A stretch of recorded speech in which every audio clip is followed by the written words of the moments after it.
आप देखेंगे अगर आप भगवान कृष्ण के भक्त हैं तो भगवान कृष्ण किसको सबसे अधिक प्रेम करते हैं? कभी सोचा आपने?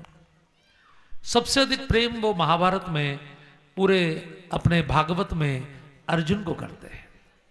अपनी इकलौती बहन की शादी उन्होंने अर्जुन से की है। अर्जुन का ही रथ हाँका है और अर्जुन को ही विराट रूप का दर्शन कराया है, जिसको कहा न तुझसे पहले किसी ने देखा न तेरे बाद कोई देखेगा। गीता का ज्ञान भी अर्जुन को दिया। क्यों? क्योंकि अर्जुन मन से बिल्कुल पवित्र है, मन से बिल्कुल सरल है। अर्जुन का मतलब ही होता है जिसमें टेढ़ापन ना हो, जिसमें रिजुता ना हो। जब 105 बच्चे द्रोणाचार्य के सामने बैठे थे ना पढ़ने को पहले दिन, तो द्रोणाचार्य ने पूछा था, भाई मैं धनुर्विद्या का आचार्य हूं, तुम में से सबसे बड़ा योद्धा कौन बनना चाहेगा? कौन नहीं बनना चाहता?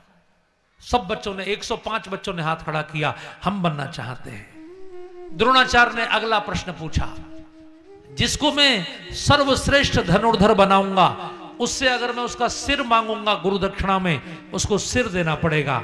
अब बोलो कौन देगा सिर? किसी ने हाथ खड़ा नहीं किया।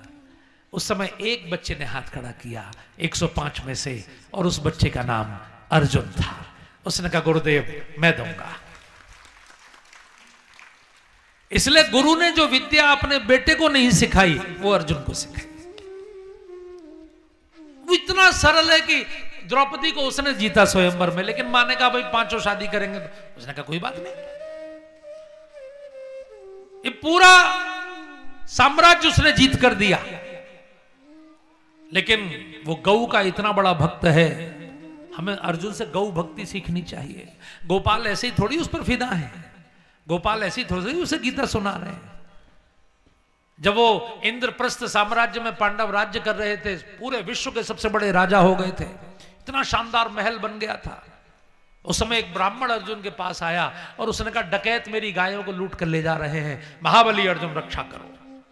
अर्जुन दौड़ा, लेकिन उसे ध्यान आया कि उसका धनुष, उसका तरकश, उसके बाण द्रौपदी के भवन में, द्रौपदी के भवन में गया।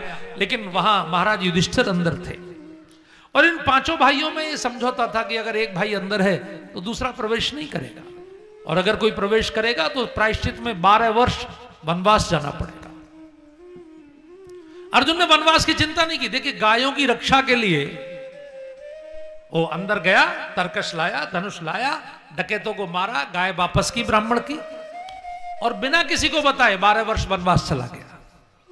हालांकि अगर वो ये पक्ष रखता कि मैं इसलिए जा रहा हूं तो उसको रोक लिया जाता, लेकिन इतनी बड़ी गौ भक्ति, इसलिए भगवान कृष्ण ने उन्हीं 12 वर्षों में अपनी बहन का विवाह उससे किया। अर्जुन ने भयंकर तप करके दिव्य अस्त्रों की प्राप्ति की, महादेव को प्रसन्न किया। अर्जुन स्वर्ग गया, स्वर्ग की सबसे सुंदर अप्सरा उर्वशी ने उसको नृत्य सिखाया, गायन सिखाया, वादन सिखाया। उर्वशी उस पर मोहित हो गई। अर्जुन ने उससे कहा, आप मेरी ओर जिस दृष्टि से देख रही हैं वो ठीक नहीं है, मैं आपको अपनी मां के रूप में देखता हूं, क्योंकि मेरे लिए पराई नारी मां है, मेरे लिए पराया धन मिट्टी है। उर्वशी ने कहा मैं तुझे श्राप दूंगी। अर्जुन ने कहा दो, श्राप दो, श्राप से कोई डर नहीं है, लेकिन कैरेक्टर से समझौता नहीं है। उर्वशी ने उसको नपुंसक होने का श्राप दिया, उसका भी अर्जुन ने सदुपयोग किया। महाराज विराट के यहां 1 वर्ष बृहन्नला के रूप में रहा। महाराज विराट की पुत्री उत्तरा को उसने वही नृत्य, वही गायन, वही वादन सिखाया। उत्तरा भी मोहित हो गई। अर्जुन ने कहा तू मेरी बेटी है, शिष्या पुत्री होती है, इसलिए मैं तेरी शादी, जो बिल्कुल हूबहू मेरे जैसा मेरा बेटा है अभिमन्यु, उसके साथ करूंगा।